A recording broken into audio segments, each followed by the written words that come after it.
ভাই, পুরুষ মানুষ আর মহিলা মানুষের পার্থক্য দেখুন। এবারের ঈদ শপিং এর বাজেট কত?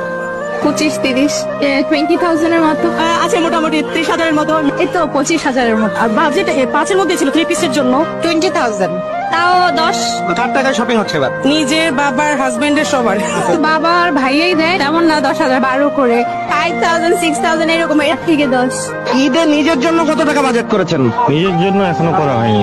নিজের কোনো বাজেট নেই আসলে, নিজের জন্য এখনো কিছুই করা হয়নি। যখন থেকে কাজ করা শুরু করেছি তখন থেকে আসলে পুরুষ মানুষের জীবন থেকে যে ঈদটা হারিয়ে যায় এরকমটাই হয়ে যায় আর কি। নিজেদের কমাই রেখে বাচ্চাদের সুখটা দেখতে ভালো মতো। ভালোবাসার মানুষের জন্য তো একটু কষ্ট করতেই হয়। নিজের জন্য 0 টাকা। সবচেয়ে কম থাকে পুরুষ মানুষের বাজেট। তো নিজের ফ্যামিলিকে আগে খুশি করার পরেই নিজের জন্য যা হয়। অনেক বছর যাবতীয় নিজের জন্য কখনো বাজেট করা হয় না। ঈদের জন্য নিজের শপিং বাজেট এখনো করা হয় নাকি। আগে ফ্যামিলির জন্য কিনে পরে লাস্টের দিকে বের হই আর কি নিজের জন্য কেনার জন্য। নিজের জন্য তেমন কিছু না, নিজের জন্য তো সামান্য, পুরোটাই পরিবারের জন্য। পরিবার, তারপরে পরিবারের গার্জিয়ান আছে। নিজের জন্য বাজেট আসলে